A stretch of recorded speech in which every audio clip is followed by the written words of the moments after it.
They were mothers, daughters, neighbors, ordinary people whose only crime was being accused.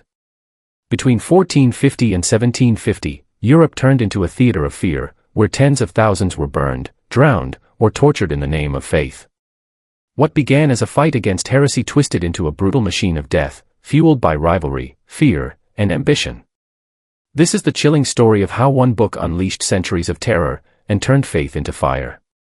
The year was 1484, and Europe was drowning in fear.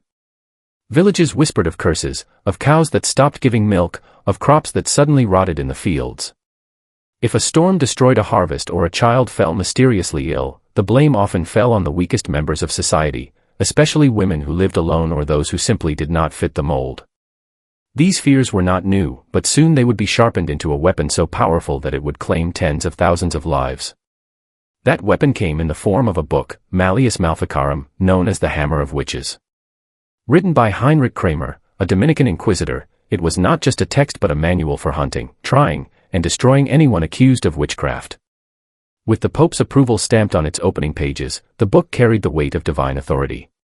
And in a time when people lived in constant fear of sin and damnation, that authority was enough to turn suspicion into deadly certainty. Kramer's words were vicious. He insisted that witches were real, that their powers came directly from the devil, and that women, by their very nature, were more prone to temptation. He painted a picture of women as weak in faith, greedy for pleasure, and easily swayed by demons. This idea spread like wildfire because it echoed the prejudices already buried deep within society. And soon, communities that had once simply whispered about misfortune now had written instructions on how to identify, accuse, and condemn. The timing could not have been worse. Europe was already a continent under pressure. The Protestant Reformation was stirring, Catholic leaders were desperate to maintain power, and war, famine, and disease left ordinary people desperate for answers. The belief that invisible enemies lurked in their villages, witches who could kill with a glance or poison the sky, gave them a target for their anger. And every target was a human life. One accusation was enough to destroy an entire family. A midwife whose patient died in childbirth could be labeled a witch. A poor widow begging for bread could be said to cast curses when denied. Even children, confused or frightened, could be forced to testify against their own mothers. Once accused, the path forward was nearly impossible to escape. At first, witch trials were small, local affairs, but as the hammer of witches spread from city to city, the scale of persecution grew. What had once been suspicion became law, and what had once been whispered became shouted from pulpits. By the early 1500s, courts across Europe were filling with accused women, and executions became public spectacles, meant to both terrify and entertain. The age of the witch hunts had begun. And it would only grow darker. As the 16th century unfolded, the witch hunt spread like a disease across Europe. From the German states to France, from Scotland to Switzerland, no land was untouched. Each trial followed a pattern, and each left behind the same scars, fear, betrayal, and broken families. What made it worse was that the very people trusted to keep order, the priests, the magistrates, the inquisitors, were the ones who fueled the fire. The church and the courts worked hand in hand. Sermons thundered from pulpits, warning people that witches were everywhere, plotting with the devil to bring ruin upon Christian homes. Trials were no longer about evidence, they were about confession. But confession did not mean truth, it meant survival, or rather, the false hope of it. Torture chambers became factories of lies, squeezing out the words judges wanted to hear. Iron boots crushed ankles. Ropes pulled limbs until joints snapped. Hot irons burned flesh, and waterboarding left prisoners gasping for breath. Most who endured this torment admitted to anything their captors demanded, flying through the night, poisoning neighbors, summoning storms, or even feasting with demons. These confessions, though impossible and absurd, were written down as proof that witchcraft was real. And with every confession, the belief in witches grew stronger. Entire villages turned against their own. Fear silenced compassion. Neighbors who once shared bread now pointed fingers to save themselves. Children were encouraged to accuse their mothers. Husbands testified against wives. And when one woman was burned, her friends or relatives often followed, dragged into the same nightmare by association. The madness did not strike evenly. Some regions saw only a handful of trials, but others descended into pure hysteria. The German territories were among the worst.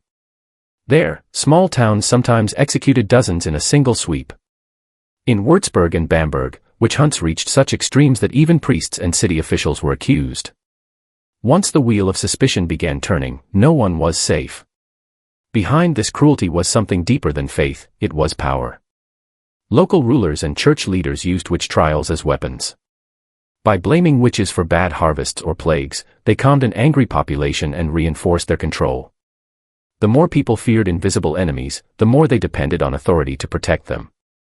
And so the trials became not just acts of justice, but tools of politics. For ordinary people, survival meant silence. A wrong word, a strange habit, or even just being different could bring suspicion. Widows, midwives, healers, and the poor bore the heaviest weight. Women who knew herbs and remedies, once valued for their skills, were suddenly seen as dangerous. And because most of the accused were women, entire communities began to treat femininity itself as a sign of danger.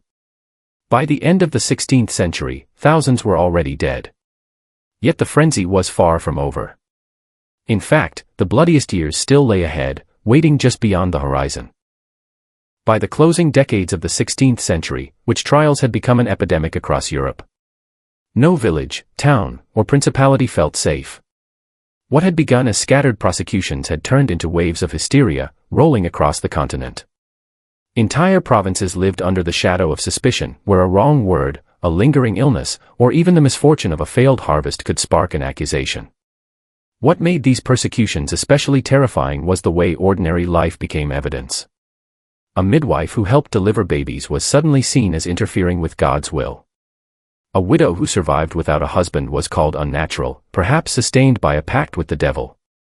Herbal healers who once provided remedies for fevers and wounds were accused of using witchcraft to create illness in the first place. People who stood out from the community, whether through poverty, knowledge, or simply independence, became targets. Confessions became the heart of this machinery. But they were not confessions of truth, they were confessions of survival. Torture chambers were built into courtrooms, where prisoners were chained, stretched, crushed, and beaten until they broke. Some were submerged in icy rivers until they could hardly breathe. Others were forced into the strappado, their arms twisted behind their backs and pulled upward until shoulders tore. Under such agony, people admitted to anything, flying to Sabbaths, eating with demons, poisoning wells, or causing storms. Every confession produced new names. Under the pressure of torture, victims implicated friends, family, and neighbors. A mother accused her daughter, a brother named his sister, a child named his father. The effect was a chain reaction that tore apart communities from the inside. Fear bred betrayal, and betrayal bred more fear. Soon entire networks of families were wiped out, not because of guilt, but because one accusation snowballed into dozens. The rivalry between Catholics and Protestants made the situation far worse. Each side used witch hunts to prove its purity. In Protestant lands, traditional Catholic practices, saints, relics, holy water, were denounced as witchcraft. In Catholic lands, leaders pointed to the chaos of Protestant heresy as proof that witches thrived where faith was weak. Nowhere was this competition more deadly than in the Holy Roman Empire, a fractured patchwork of over 300 small territories. Each ruler, bishop, or council wanted to show strength. Each conducted trials to display zeal. The results were catastrophic. Würzburg and Bamberg became infamous for their hunts. In Würzburg, the prince-bishop launched a campaign so sweeping that even children were executed, some as young as 10 years old. Families of officials, priests, and nobles were not spared. In Bamberg, between 1626 and 1632, nearly 1,000 people were executed. Property seized from the accused enriched the authorities, giving them financial incentive to keep the fires burning. The hunts became not just about faith but about power, control, and greed. Even as skepticism began to rise among some scholars, the machinery of persecution rolled on. Judges clung to the procedures, insisting that written confessions and witness testimonies were undeniable proof. Communities too terrified to resist accepted these records as truth. And so the cycle of accusation, torture, confession, and execution repeated again and again. Europe was bleeding from within, and yet the storm had not yet reached its height. The next decades would see not only more deaths but also the beginning of resistance, from unexpected places. By the early 17th century, the witch hunts had reached their peak. Entire regions were scarred by mass executions. What had begun as a religious struggle had twisted into a monstrous system that no one seemed able to stop. And yet, within this darkness, cracks began to form, cracks that would eventually bring the nightmare to an end. The Catholic Church, which had helped design the machinery of trials, began to see the destruction it unleashed. By the 1580s and 1590s, some within the Church realized that the hunts had spiraled beyond their control. Instead of proving faith, the persecutions were tearing apart Christian communities. In 1610, Pope Paul V issued instructions limiting torture in trials. In 1623, Pope Gregory XV required stronger evidence before a conviction could be passed. But by then, the machine was already running too fast. Local rulers and priests often ignored the orders, driven by fear, ambition, or political advantage. Ironically, it was the Spanish Inquisition, so feared for its own brutal history, that became one of the few institutions to slow the frenzy. Its centralized bureaucracy overruled local hysteria, dismissing many witch accusations as superstition. Spanish inquisitors demanded evidence beyond rumor or spectral visions, and often refused to authorize torture. Where the Inquisition held power, large-scale witch hunts were far less common. Elsewhere, some scholars and theologians also began to push back. They argued that supposed cases of witchcraft could be explained by illness, fraud, or imagination. They criticized the reliance on torture, warning that pain could never produce truth. They attacked the use of spectral evidence, visions or dreams, as worthless in a court of law. These voices were faint at first, but they grew louder with every unjust execution. Still, the machinery of persecution had a momentum of its own. Local rulers found witch trials useful for eliminating rivals and unifying fearful populations. Accusers saw them as ways to settle old scores. Judges and executioners built careers upon them. Even priests, convinced they were defending the faith, resisted orders from above to slow down. The cost was unbearable. In towns like Würzburg, where more than 900 people were executed, communities were devastated. Fields went untended, children were orphaned, and families were destroyed. Fear hollowed out the very soul of society. And yet, the very excess of the trials planted the seeds of their collapse. When nobles, priests, and wealthy citizens were accused, when the fire no longer spared the powerful, questions began to spread. If even bishops could be witches, who was safe? If confessions were all identical, were they truly the words of the devil, or the cries of the tortured? Gradually, doubt spread. Rulers grew uneasy at the destruction of their lands. Scholars wrote treatises exposing the flaws of the trials. Communities, exhausted by fear, began to resist. By the late 17th century, witch hunts declined sharply. Laws against witchcraft remained on the books, but executions became rare. The same Europe that had once filled its skies with smoke from burning pyres slowly began to turn its back on the madness. Yet the scars never healed. Between 1450 and 1750, historians estimate that between 40 and 60,000 people were executed as witches. Many more were imprisoned, tortured, or ruined by accusation. Whole families carried the shame of a witch trial for generations. And while the hunts ended, the lesson remained: fear, once unleashed, can consume entire nations.